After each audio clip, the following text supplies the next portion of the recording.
Chers camarades,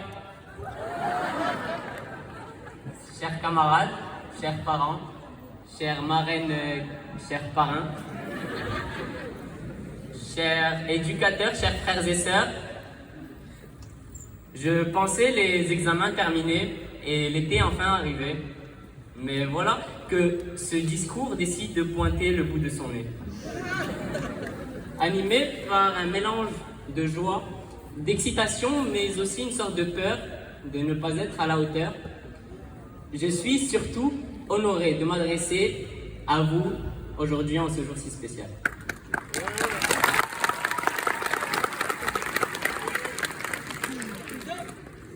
Je vais vous avouer une chose, pour écrire ce discours, chaque jour je me disais d'un air déterminé, commence demain.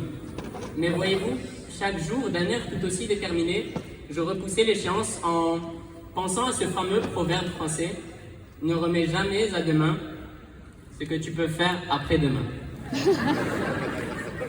Mais quand après-demain est le jour de la cérémonie, eh bien il était temps de s'y mettre. Alors, chère promo 2006, aujourd'hui, vous le savez bien, est un jour si spécial, un moment charnière de notre vie. En réalité, c'est un moment où nous ne sommes sûrs de rien, mais intéressés par tout. Un moment qui constitue un tournant si important, apportant lui-même son lot de tourments et d'excitation face à la liberté et à la responsabilité que nous avons de choisir notre avenir. Oui, oui, oui, oui.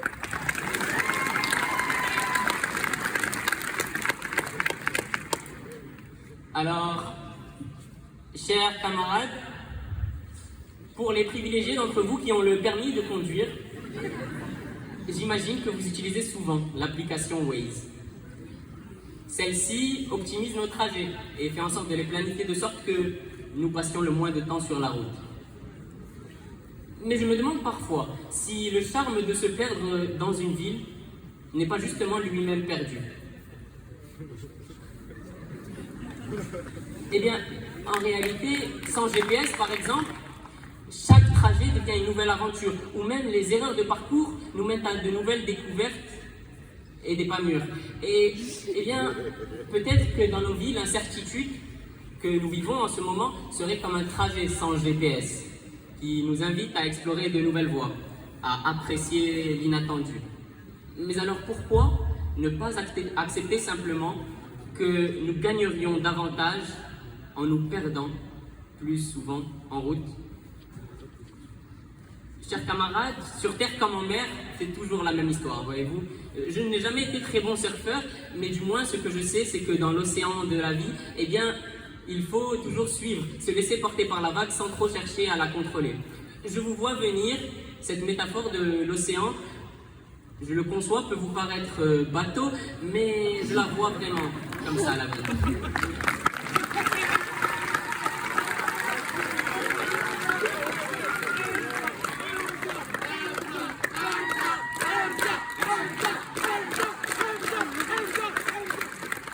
Et je la vois au large. Là, tournez-vous. Vous voyez une vague. Ok, très bien. Il y a une vague au large qui est à la fois prometteuse et intimidante. Cette vague qui nous emmènera aussi loin que nous le voulons. Et je le sens si fort, ce courant, qui nous attire de sa force. La vague approche et se renforce. Et chacun de nous la prendra à sa manière. Chers amis.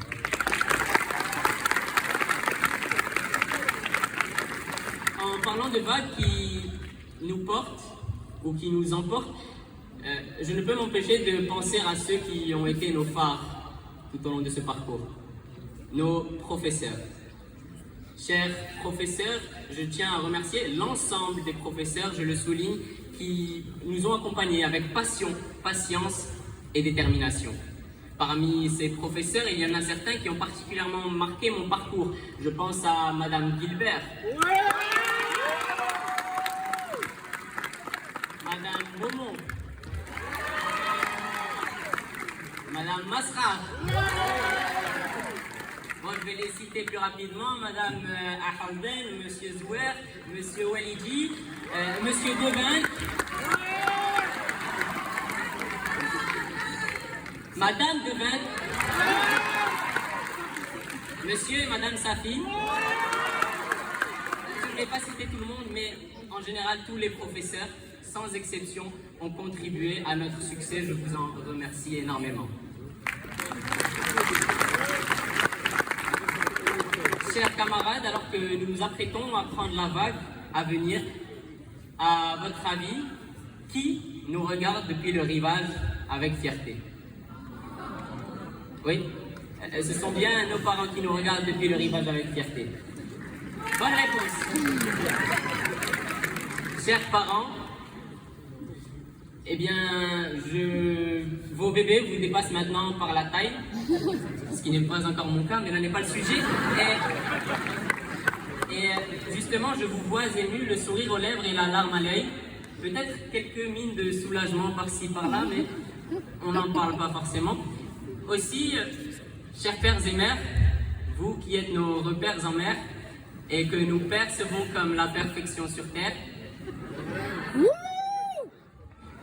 qui donnez le meilleur de vous-même au quotidien pour voir votre merveille grandir et devenir ce qu'elle espère, eh bien, ce message est pour vous, ce moment est le vôtre. On dit souvent que le père est sévère dans l'opinion commune et que la mère veille le soir quand son enfant tarde. Je pense surtout qu'ils font tout pour qu'on persévère dans l'écriture de notre propre histoire.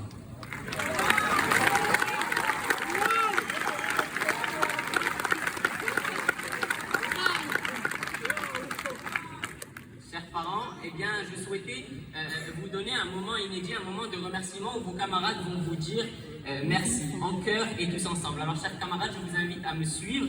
Je vais donner un compte jusqu'à 3. Et au 3, on dit tous un grand merci pour tout ce que nos parents font tous les jours. 1, 2, merci!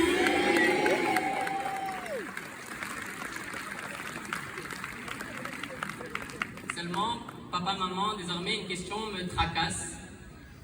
Un mystère non résolu, une question non répondue. Qui reprendra ma chambre? Mon petit frère ou ma petite sœur, bon, peu importe, parce que finalement, on m'a promis que ma place dans la famille restera intacte.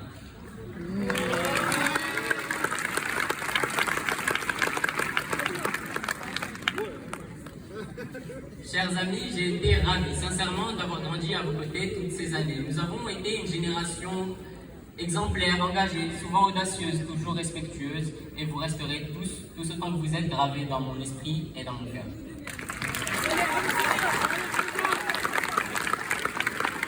Je tiens à remercier le personnel vie scolaire, Nabil, Mohsin, Najla, Nakiri, et enfin Fauzi.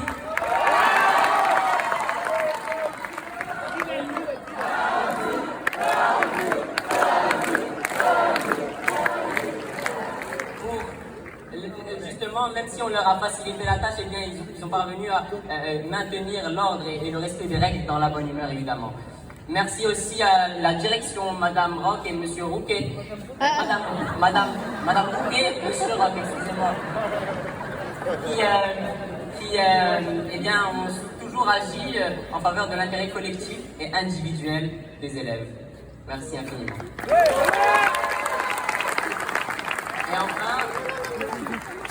Et enfin, je dédie évidemment ce jour spécial une pensée à Sophia Sayuti, notre chère camarade dont la place reste vide aujourd'hui. Ce jour est aussi le sien et celui de ses proches. Ne l'oublions pas.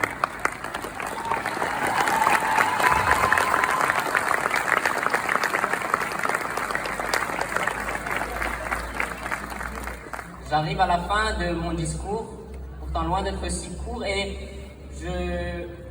eh bien, oui, certes, oui, nous sommes tous rassemblés aujourd'hui dans ce contexte de cérémonie, mais ce qui est fascinant, c'est de se dire que demain, eh bien, nous serons pour la plupart dispersés aux quatre coins du monde. Alors oui, peut-être que certains deviendront des figures célèbres, des chercheurs, des musiciens, des ingénieurs aéronautiques, des artistes, des architectes, tout ce que vous voulez, des médecins peut-être. Alors peut-être que nous parviendrons à des DJ, oui. Alors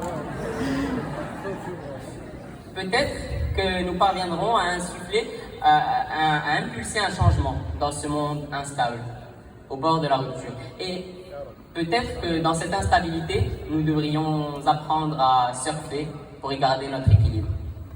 Alors,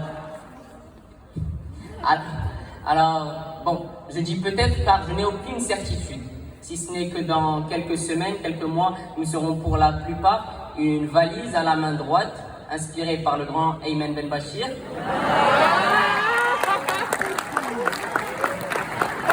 Chers parents, je vous présente Ayman. Et une valise à la main droite, le cœur rempli de rêves et peut-être quelques vêtements mal pliés, nous nous rendrons à l'embarquement de ce qui sera certainement la première grande aventure de notre vie. Merci.